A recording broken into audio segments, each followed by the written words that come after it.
Halo pemirsa, apa kabar Anda hari ini? Senang sekali ya saya Radha Medles dapat kembali menemani Anda dalam sebuah program talkshow inspiratif. Ini dia Bincang Sehati.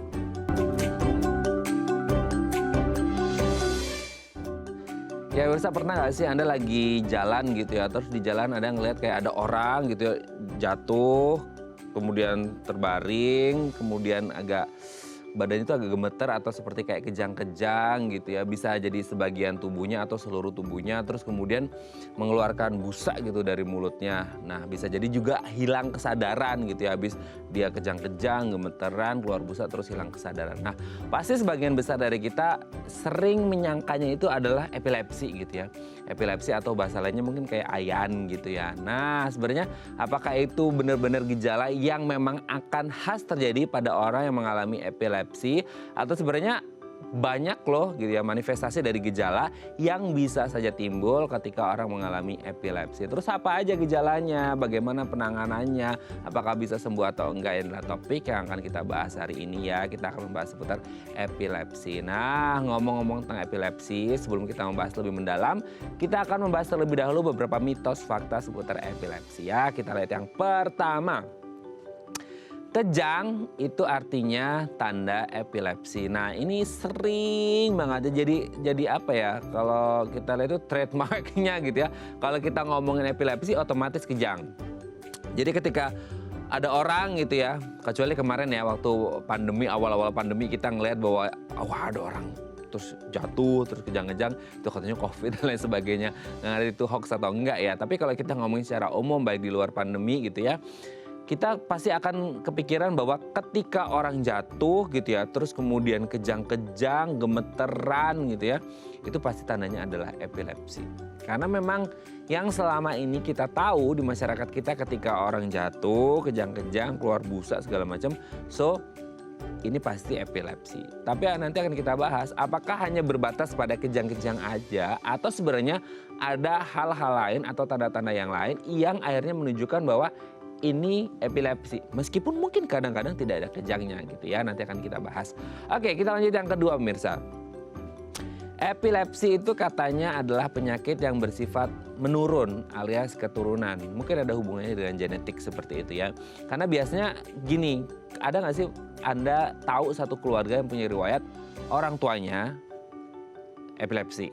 Nah kebetulan anaknya juga epilepsi. Nah ini kan menjadi indikasi ketika orang, oh itu bapaknya epilepsi, anaknya juga epilepsi. Berarti ini indikasi bahwa epilepsi adalah penyakit keturunan bersifat genetik. Jadi dia herediter gitu ya. Jadi menurun dari bapaknya ke anaknya.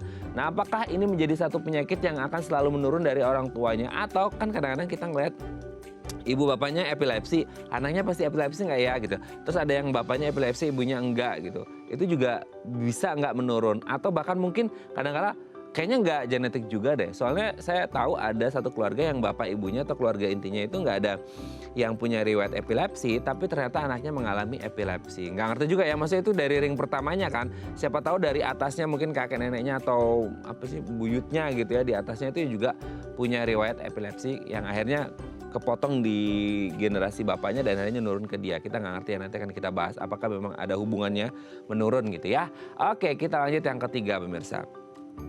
Penderita epilepsi harus minum obat seumur hidup. Jadi ketika kita ngomong epilepsi ini mungkin nggak tahu ya ini pengetahuan yang benar atau enggak, ketika kita ngomongin epilepsi itu katanya nggak bisa sembuh total 100%. Katanya nanti akan kita kulik seperti itu ya.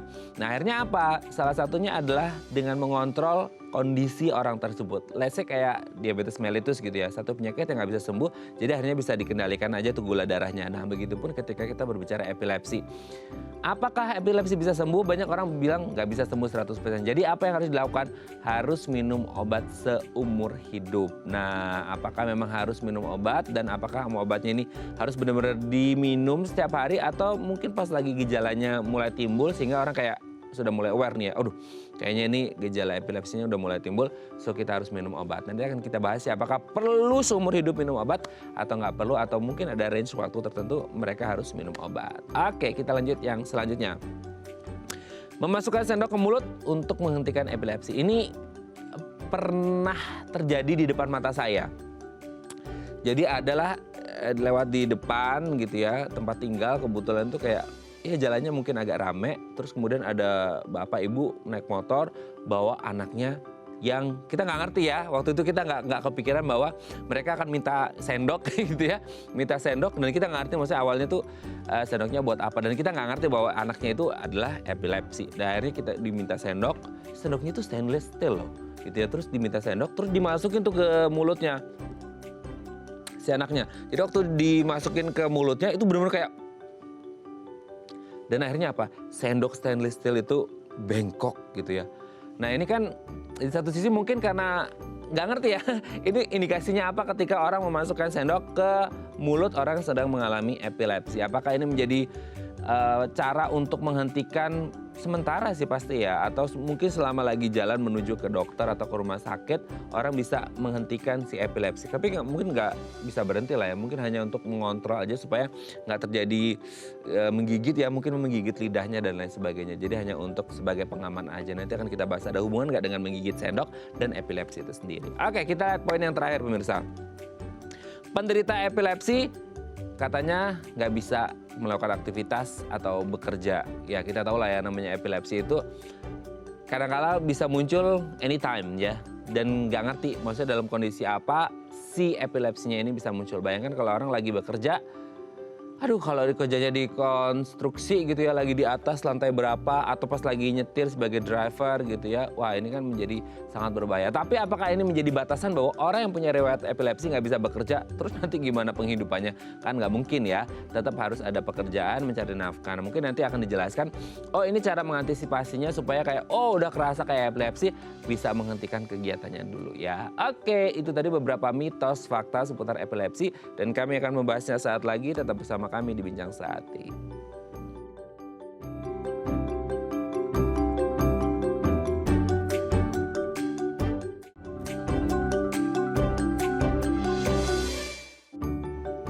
Baik, karena masih bersama kami di Bincang Sehati. Tadi di segmen sebelumnya kita sudah membahas ada beberapa mitos atau fakta seputar epilepsi yang kayaknya udah sering banget kita dengar di masyarakat kita. Nah, untuk mengonfirmasi apakah itu beneran fakta atau mitos belaka, telah hadir bersama kami di studio Bincang Sehati ada Dr. Kevin SPN, dokter spesialis neurologi dari Rumah Sakit IMC Alam Sutera. Selamat pagi Dok, apa kabar? Selamat pagi Mas Madrias, apa kabar? Sehat, ketemu lagi kita ya.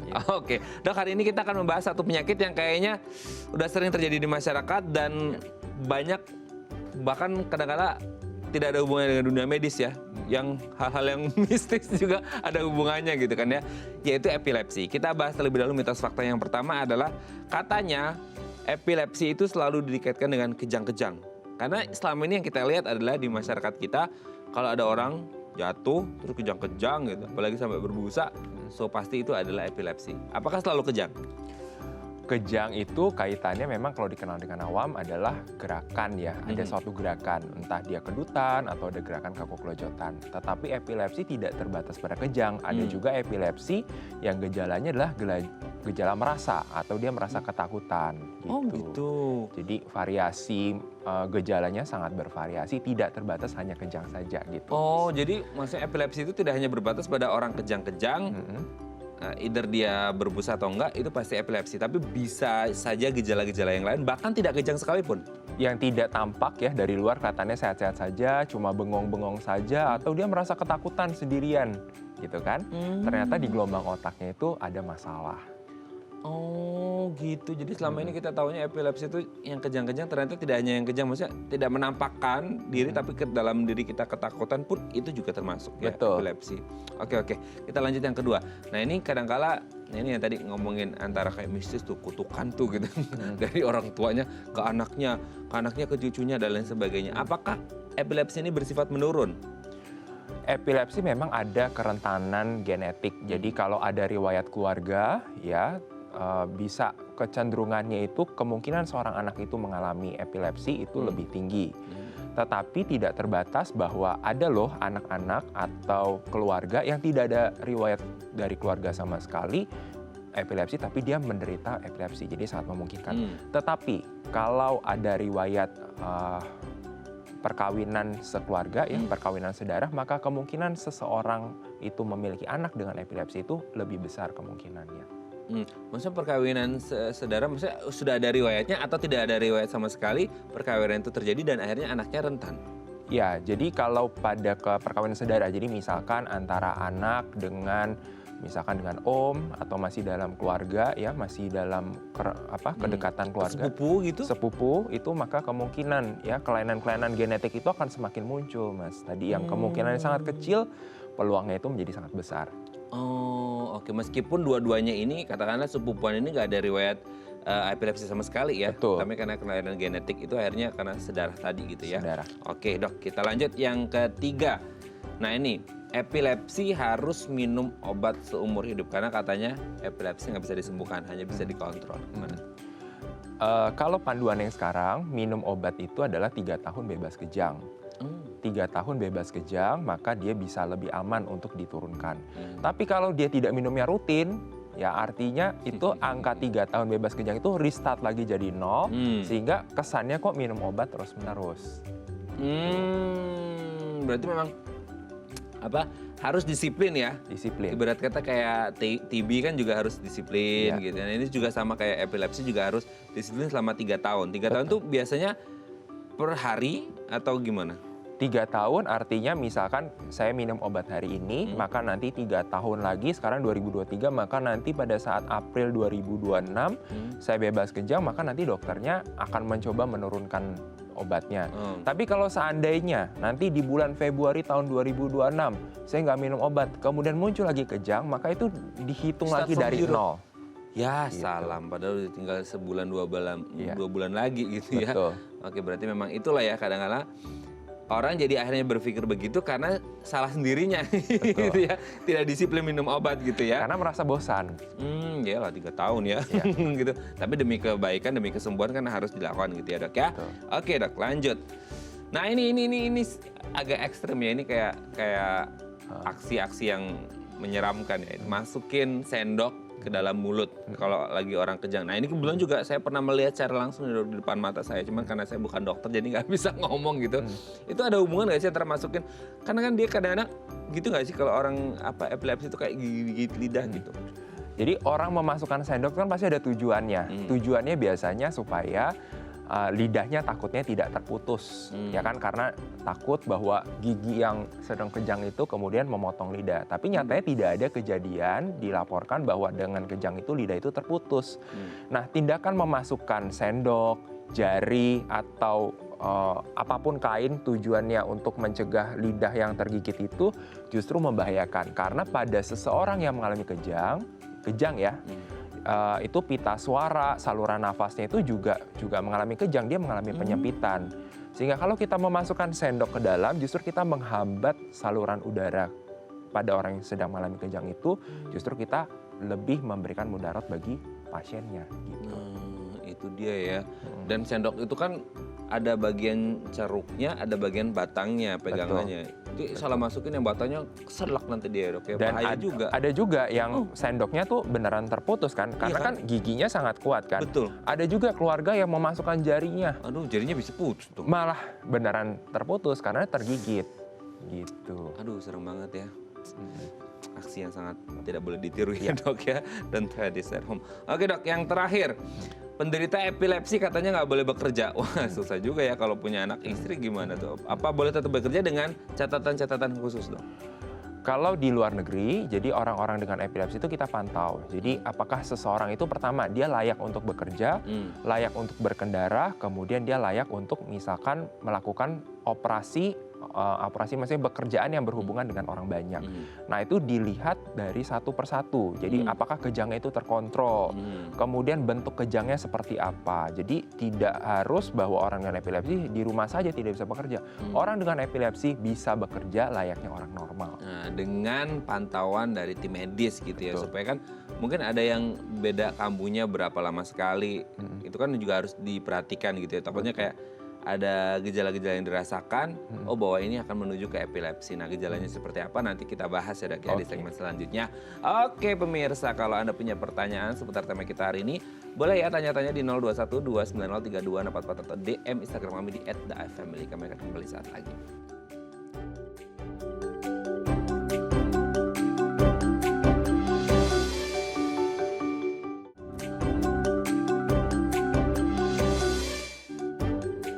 Baik, Anda masih bersama kami di Bincang Sehati. Kita masih membahas tema kita hari ini seputar epilepsi. Kalau Anda punya pertanyaan seputar tema kita hari ini, boleh ya tanya-tanya di 021-290-3244 atau DM Instagram kami di @dafamily. Kita masih bersama dengan Dr. Kevin SPN, dokter spesialis neurologi dari Rumah Sakit IMC Alam Sutra. Oke dok, kita lanjut lagi.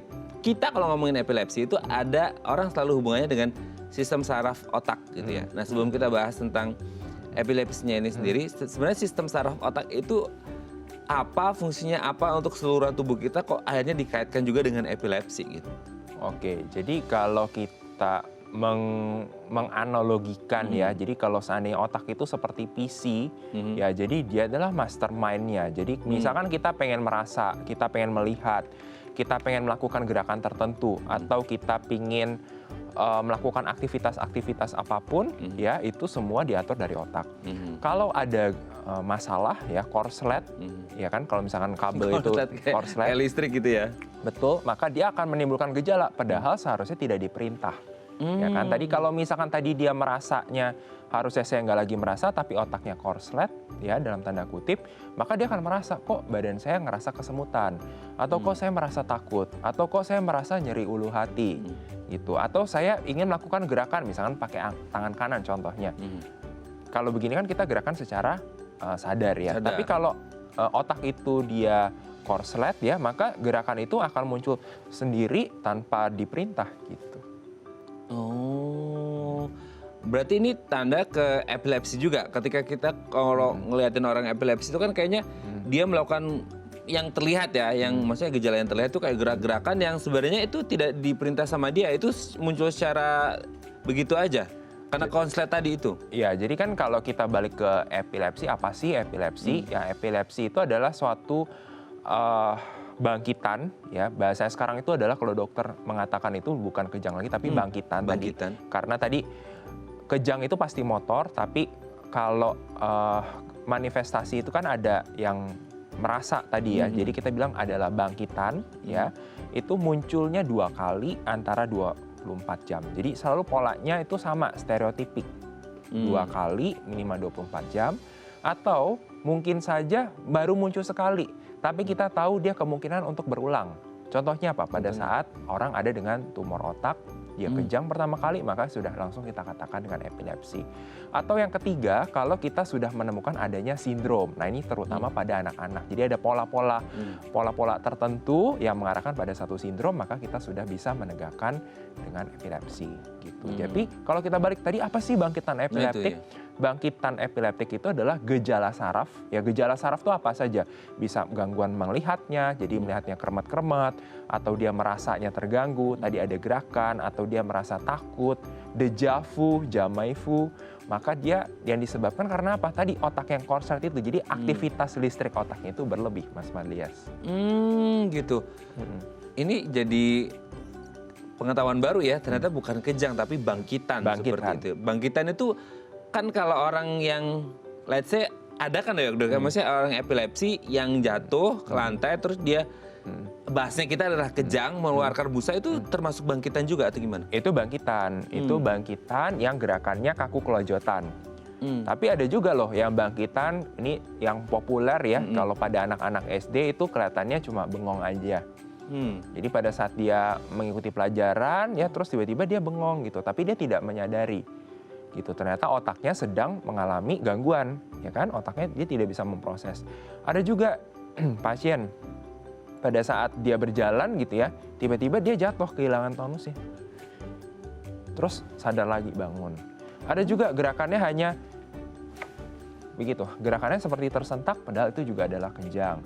Ada juga gejalanya tadi yang beberapa pasien dia mengeluhkan, dia sudah berobat ke dokter, dok kok saya suka merasa takut tiba-tiba ya, mendadak tanpa sebab.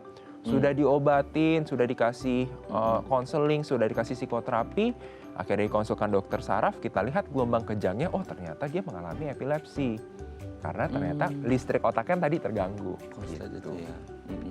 Berarti sebenarnya kalau kita ngomongin epilepsi ini sendiri, berarti nggak ada gejala yang khas bahwa ada satu orang mengalami epilepsi, gejalanya ini pasti orang akan mengalami ini juga, atau mungkin beda manifestasi gejala dengan beda jenis epilepsinya itu sendiri atau gimana, Dok? Gejalanya bisa beragam, macam-macam. Ya, misalkan ada yang tadi saya katakan pada saat tidur ya tidak terasa, cuma keluarganya kok merasa kok orang ini seperti kayak kerasukan pada saat tidur, contohnya. Ada yang gejalanya tidak khas, ya. Jadi gejalanya bisa macam-macam, tapi kata kuncinya adalah dia stereotipik, berulang. Berulang selalu polanya seperti itu.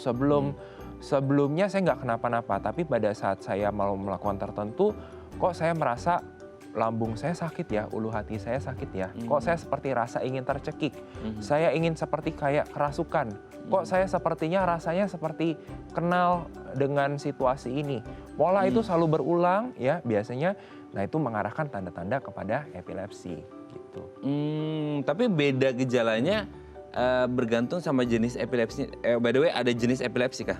Jenis epilepsi itu ada 3 pembagiannya. Jadi berdasarkan dari gejalanya ya. Jadi pertama epilepsi yang vokal. Vokal itu berarti hanya bagian satu tubuh saja. Misalkan sebelah kanan. Jadi kejangnya hanya di sebelah kanan atau di sebelah kiri.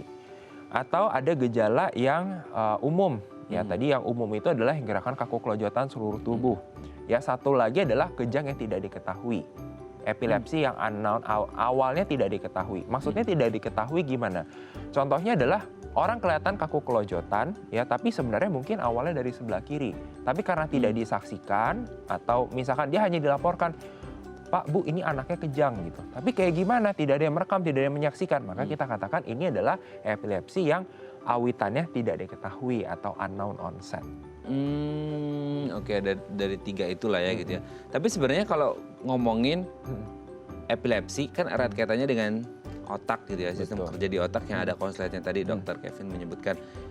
Jadi sebenarnya siapa yang paling berisiko mengalami epilepsi ini sendiri? Apakah orang-orang yang memang pernah punya riwayat gangguan dengan otaknya, atau mungkin kan kalau otak kan kita ngomongin dari tumbuh kembang anak juga ya, dari asupannya, dari itu dan lain sebagainya, itu pasti ada hubungannya. Itu ada hubungannya nggak? Yang berisiko siapa aja? Yang berisiko. Jadi kalau biasanya dari beberapa penelitian, kalau misalnya kita bicara epilepsi pada dewasa, biasanya dokter itu akan menanyakan satu, dia ada riwayat kejang demam tidak pada saat anak-anak. Karena orang dengan riwayat kejang demam, maka akan meningkatkan risiko ya, ada pengecilan satu struktur otak namanya hipokampus untuk terjadi sklerosis hipokampus. Itu meningkatkan risiko. Terus yang kedua, apakah ada riwayat keluarganya? Jadi kalau ada riwayat keluarganya, meningkatkan peluang ya akan ini seorang ini kemungkinan besar untuk mengalami epilepsi. Terus yang ketiga, ada riwayat-riwayat lain tidak. Contohnya pada anak-anak, pada saat dia bayi itu dilahirkan, ada sempat biru nggak? Macet tidak persalinannya? Prematur atau tidak? Terus tumbuh kembangnya normal atau tidak? Baru pada saat kalau dewasa maka kita tanyakan ada faktor risiko nggak? Kecelakaan, ya, ada infeksi otak, ada tumor otak, atau ada gangguan metabolik lain. Tapi selama ini ya Dok ya, selama ini tuh kita ngeliat kayak banyak kasus dari epilepsi itu sendiri adalah dialami oleh anak-anak gitu ya. Jadi kayaknya akhirnya kita kepikiran, oh mungkin karena lagi tumbuh kembang gitu. Kenapa akhirnya anak-anak tuh paling banyak? Apa karena memang masih proses tumbuh kembang? Maksudnya sistem di otaknya belum terbentuk sempurna atau gimana sih Dok? Jadi kalau pada anak-anak kan tadi kita katakan bahwa dia ada kerentanan dulu. Berarti dia dibawa dulu dari keluarganya, ada kerentanan genetik, satu. Kedua, tadi benar Mas Mades katakan otaknya kan sedang mengalami pertumbuhan. Otak yang mengalami tumbuh itu, jadi bayangkan, jadi kalau misalkan pohon, ya, kalau pohon itu masih kecil, dia ada gangguan, maka pada saat tumbuh kembang itu kan saraf otaknya juga tidak bisa bertumbuh secara maksimal. Kerusakannya akan lebih besar dibandingkan dengan kalau orang dewasa, dia sudah matang, kerusakan yang kecil itu mungkin tidak bergejala, ya kan? Misalnya contohnya mengalami stroke, kan tidak semua orang stroke itu mengalami epilepsi. Tapi kalau pada anak-anak, karena otaknya masih kecil dan berkembang, satu kerusakan yang mungkin kecil, ya, tapi ketika dia bertumbuh besar, itu akan berdampak besar. Bisa fatal gitu. Betul. Oke, berarti kalau dengan indikasi seperti itu, ada pengaruh nggak ke tumbuh kembang si anak ke depannya? Karena kan dari otaknya aja udah bisa jadi fatal tadi dokter Kevin menyebutkan. Berarti ada hubungan nggak ketika anak sudah terdiagnosis, oh ada riwayat epilepsi, pernah mengalami epilepsi, berarti kan ada something wrong, ada konsletnya lah gitu di otaknya. Bisa nggak pengaruh ke tumbuh kembang anak yang kayaknya jalannya tuh masih lama banget gitu ya, tapi anak-anak udah mengalami epilepsi. Ada hubungan dengan tumbuh kembang ke depannya? Sangat berpengaruh karena kan anak itu tumbuh karena dia ada sensori, ada stimulasi sensori. Bayangkan kalau pada otak kejang, itu kan otak itu korslet kan, jadi dia tidak bisa memproses lingkungan di sekitarnya, dia tidak bisa ada kesempatan untuk belajar. Dan kejang itu atau pada epilepsi itu dia akan merusak sel-sel otak. Jadi kapasitas otaknya juga akan menurun. Sehingga orang tua yang tidak membawa anaknya dan membiarkan anak itu mengalami epilepsi yang tidak terkontrol, justru dia membiarkan anak ini tidak mendapatkan kesempatan untuk bisa tumbuh secara maksimal sesuai dengan potensinya. Oh oke, berarti tadi yang dimaksud korslet itu tidak hanya korslet terus kemudian epilepsi terjadi gitu ya, tapi ketika epilepsi terjadi pun kekonsletannya bisa jadi meluas gitu dok? Iya, jadi kan jadi kalau misalkan pada orang epilepsi itu kan otaknya itu kan tadi korslet kan. Kalau dia korsletnya bergejala, maka dia akan bermanifestasi tadi. Entah dia kejang, dia kesemutan, dia ngerasa nggak enak. Tapi di luar itu otaknya kan tetap ada, listrik otaknya tetap muncul kan. Nah pada saat itu kalau dia itu tentu berbeda dengan kita yang normal gitu. Jadi kalau tidak diatasin, tidak diobati dengan baik, maka otak itu tidak bisa berfungsi sebagaimana seharusnya. Nah iyalah kayak alat-alat listriknya itu kalau ada konslet satu, kalau nggak dimatiin arus listriknya gitu ya, itu bisa nyebar kemana-mana, bisa konslet, bahkan yang alat yang A bisa ngerusak yang B, C, dan lain sebagainya. Tapi yang menarik ini, yang tadi dokter sebut kejang di anak, kan sering ya kita dengar anak tuh kejang, bahkan ya maksudnya ada yang kasus anak kejang nggak tertangani dengan baik, akhirnya meninggal seperti itu. Kejang di anak itu sebenarnya yang sering terjadi gitu ya, itu kejangnya kejang epilepsi atau mungkin kejang yang lain tapi bisa jadi berujung pada epilepsi dok? Jadi kejang atau bangkitan itu tidak selalu dengan epilepsi. Jadi misalkan sekarang lagi bulan Ramadan, bulan puasa, sangat mungkin kan orang karena dia tidak makan, kadar gula darahnya rendah, dia bisa mengalami kejang.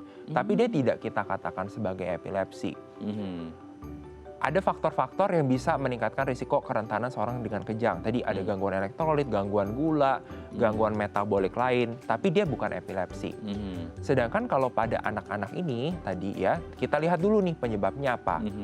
Kalau tadi penyebab yang bisa dihindari sudah kita atasin, sudah kita diagnosis dengan benar, kita yakin ini adalah epilepsi, maka kalau dia dibiarkan, ya tadi dibiarkan tidak teratasi tadi, ya, yang apa sih yang paling kita takutkan ya epilepsi yang tidak ditangani dengan baik adalah kejangnya itu berlebih ya sampai otaknya itu kita katakan sebagai status epileptikus dan itu sangat mengancam nyawa dan tadi bisa sampai kematian. Aduh, makanya tuh sering banget ya kita dengar ada kasus anak-anak kejang. Banyak lah itu, banyak banget gitu. Mungkin dokter lebih tahu gitu ya, sehingga akhirnya meninggal. Nah memang harus diperiksakan apakah ini manifestasi ke epilepsi atau bukan gitu dok ya. Oke, nanti kita lanjut lagi ya dokter Kevin ya. Oke pemirsa, kalau Anda masih punya pertanyaan boleh ya tanya-tanya di 021 290 3244 atau DM Instagram kami di @dafamily. Kami akan kembali saat lagi.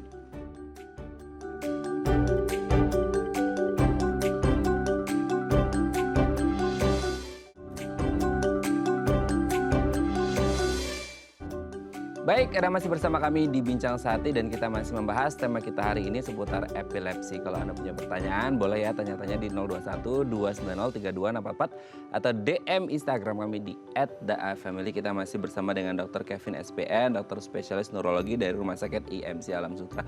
Dok, gini, jadi tadi kan di segmen mitos fakta kita sempat menyebut bahwa boleh nggak sih orang dengan epilepsi bekerja gitu ya, untuk yang ya jadi kurir gitu ya dan lain sebagainya, dikonstruksi dan lain sebagainya. Nah sebenarnya kalau dengan catatan dengan pengawasan tim dokter boleh, berarti sebenarnya ketika mereka sedang beraktivitas atau apapun bisa nggak sih mereka merasakan bahwa oh bentar lagi kayaknya ini akan muncul epilepsi nih, yang sebelum akhirnya mereka sampai hilang kesadaran, jatuh, bangkitan dan lain sebagainya. Ada nggak kayak apa sih kalau orang mau kesemutan itu kan mulai kremet-kremet gitu kan. Kalau orang mau masuk angin, meskipun nggak ada istilah masuk angin dari kedokteran, itu badan mulai agak greges-greges gitu. Kalau epilepsi gimana dok? Ada nggak yang bisa jadi kayak, oh kayaknya ini akan menuju ke epilepsi gitu? Oke. Jadi kalau yang Mas Mades tadi sebutkan, yaitu adalah epilepsi vokal. Jadi epilepsi vokal itu selalu ada kayak warning. Tidak selalu sih, artinya ada aura, ya ada sesuatu yang mendahului. Oh, ini saya tahu nih mau kejang, karena saya merasa saya ketakutan, atau saya merasa kok saya cium bau busuk, kok saya tadi ngerasa, apa ya, kok saya seperti halusinasi, seperti kenal dengan lingkungan ini sebelumnya, padahal tidak, gitu kan. Dia bisa tahu, ya. Tapi kalau kejangnya umum, ya dia tidak ada pendahuluan, ya dia langsung tiba-tiba muncul. Gitu. Epilepsi yang umum itu langsung muncul. Jadi misalnya epilepsi umum tadi tubuh kiri dan kanannya langsung jatuh, terus dia gerakan ya, ada gerakan. Kemudian ada yang pada saat berjalan tiba-tiba dia jatuh, beneran kayak jatuh kayak seperti orang pingsan. Nanti dia bangun lagi gitu. Nah pada jenis epilepsi yang tidak terkontrol, ya tidak terkontrol maksudnya gimana? Tiap hari muncul, ya sudah minum obat, tapi kok masih muncul seminggu sekali, ya kan? Pada saat itu coba bayangkan kalau dia harus mengendarai motor atau mengendarai mobil, tentu sangat membahayakan tidak hanya dirinya sendiri, tapi bagi pengendara-pengendara lain. Kalau epilepsi yang umum, ya kita lihat dulu kasus per kasusnya. Tipenya yang mana? Tadi kalau ada yang tipe epilepsi yang atonik, jadi dia kehilangan tonus. Coba bayangkan lagi naik motor, dia kehilangan tonus. Motornya bisa kebalik kan?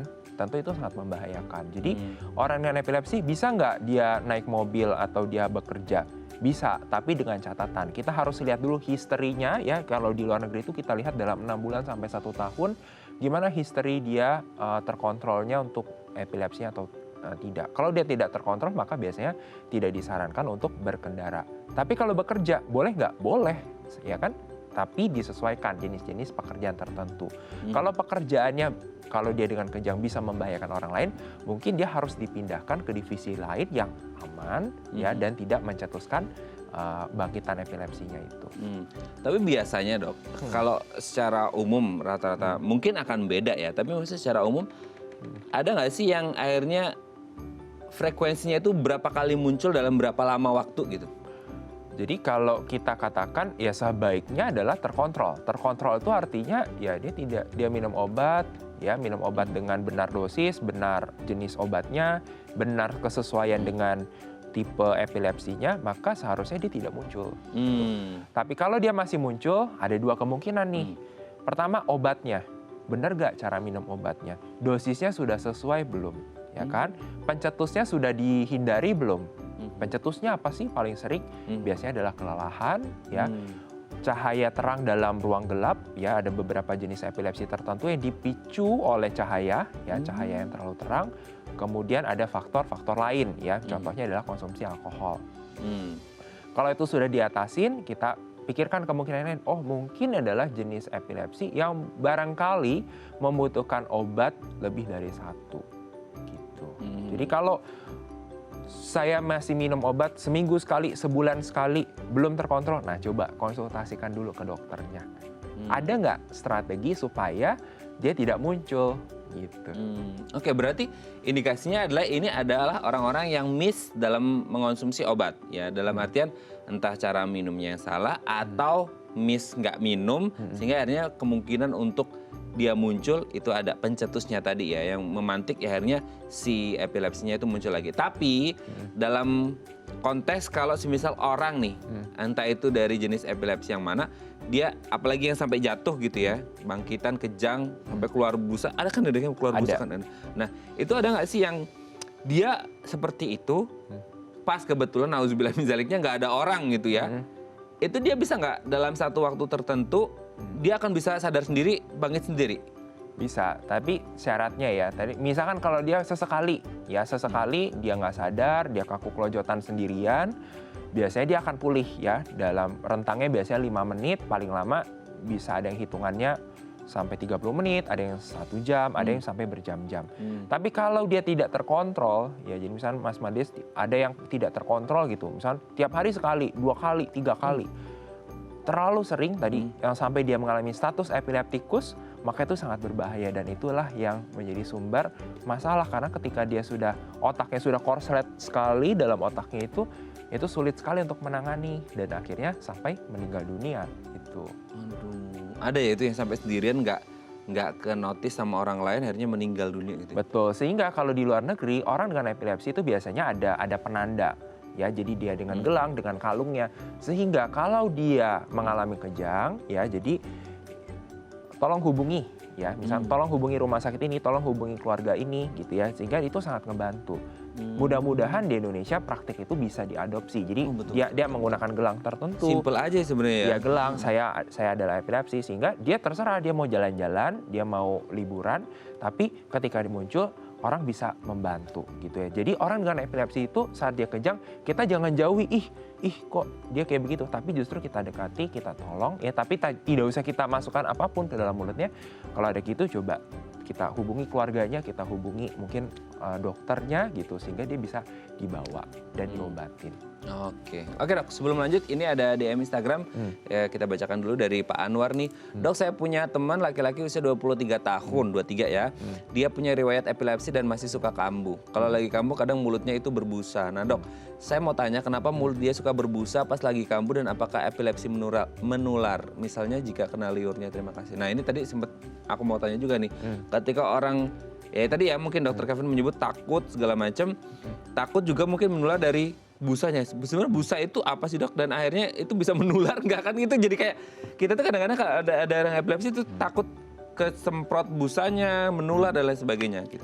Jadi busa itu muncul karena pita suaranya itu kan menyempit. Ya jadi saluran nafasnya itu menyempit ya, kemudian dia mengalami kejang, terus dia ada gerakan. Ya kan dia gerakannya kepalanya seperti gerakan mengocok ya. Jadi bayangkan ada air dalam mulut dari air liur kita dengan saluran nafas yang terkunci dan itu akan memproduksi busa itu. Jadi itu nggak perlu ditakutin, itu bukan sumber dari mana-mana, tapi dari air liur yang ya seperti kita soda ya. Jadi seperti soda itu kan akhirnya keluar gitu. Terus apa yang perlu saya lakukan? Jadi orang dengan epilepsi itu biasanya akan menyiapkan ya, jadi ada obat ya, namanya diazepam. Biasanya kalau pertolongan pertama di rumah itu diazepam itu dimasukkan lewat dubur ya. Pada anak-anak, dewasa juga bisa. Jadi pada saat ini yang tadi Mas Anwar temannya itu ya, dia cara menolongnya adalah seperti itu. Gitu. Terus bisa nggak terkontrol? Bisa. Tadi review lagi, obatnya diminumnya benar nggak? Jenis obatnya sudah sesuai belum? Dosisnya sudah sesuai belum? Gitu.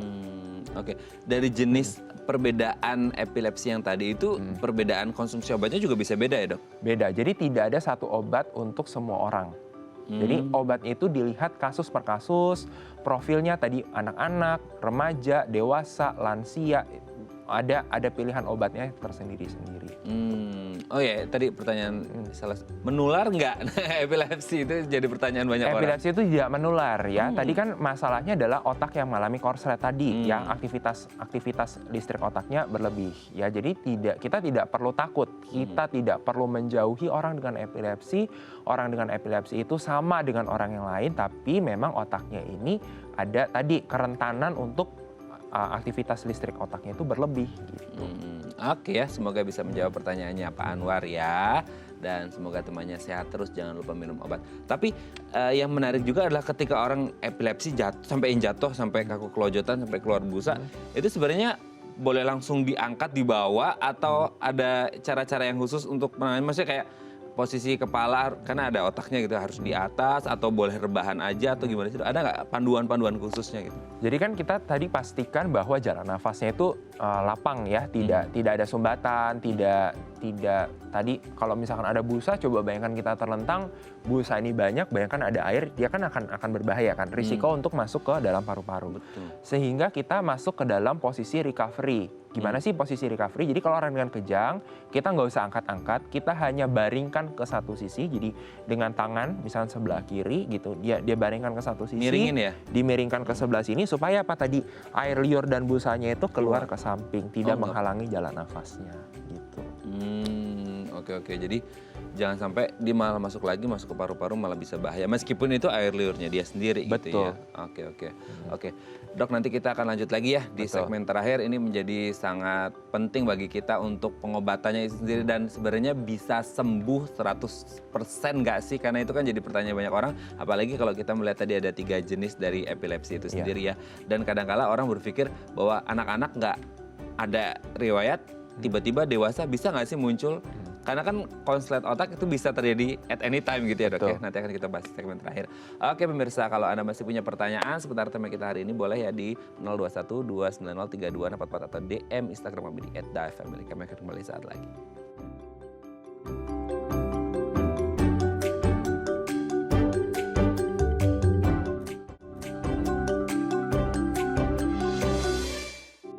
Baik, Anda masih bersama kami di Bincang Sehati. Kita masih membahas seputar tema kita hari ini, epilepsi. Seperti itu ya, kita masih bersama dengan Dr. Kevin, SPN, dokter spesialis neurologi dari Rumah Sakit IMC Alam Sutera. Dok, kita lanjut lagi.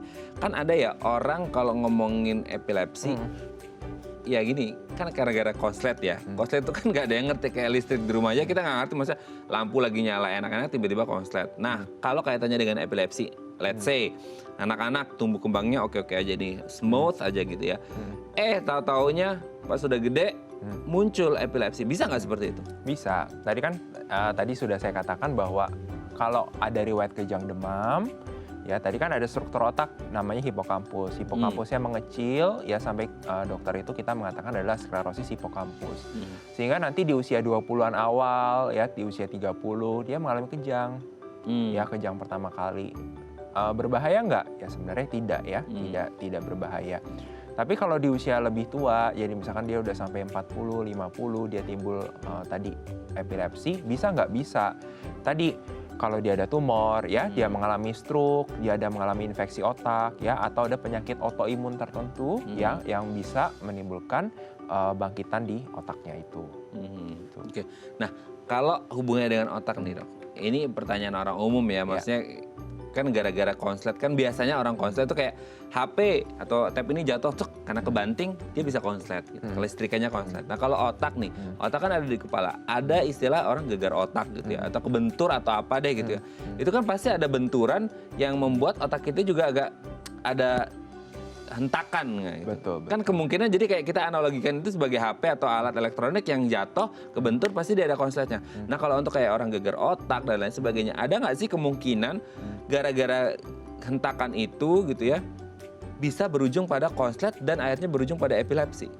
Oke, jadi ini kan tadi adalah kondisi akut. Ya, tadi saya katakan bahwa bangkitan ya atau kejang itu tidak selalu berujung dengan epilepsi. Tadi kalau ada sebabnya, contohnya adalah kecelakaan dalam hal ini. Apa sih yang terjadi dengan kecelakaan? Paling mungkin yang pertama tulangnya retak, ya kan? Tulangnya bergeser terus menembus ke jaringan otaknya. Kedua, ada perdarahan, ya kan? Ada perdarahan. Terus yang ketiga, memang otaknya mengalami kerusakan karena dari efek dari benturan. Kalau dalam fase akut, ya fase akut itu, maka kita tidak katakan itu dia langsung epilepsi, ya kan? Kita atasin dulu penyebabnya. Kalau memang ada patah tulang, kita bersihkan serpihan tulangnya, kita benarkan. Kalau ada perdarahan, dengan dokter bedah sarafnya, dia akan mengambil perdarahannya.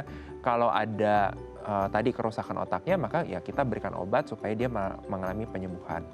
Nah, kapan kita curiga, oh kayaknya ini akan mengalami epilepsi nih, ya. Kalau nanti dokternya meminta pemeriksaan EEG atau elektroensefalografi, oh memang ada gelombang kejangnya nih muncul ya. Terus atau yang kedua, kalau sudah kita observasi 3 bulan, 6 bulan, loh kok masih ada. Nah, pada saat itulah biasanya dokter akan mengatakan ini dengan epilepsi. Oke. Nah, sekarang kalau orang sudah ditegakkan diagnosis bahwa epilepsi gitu ya.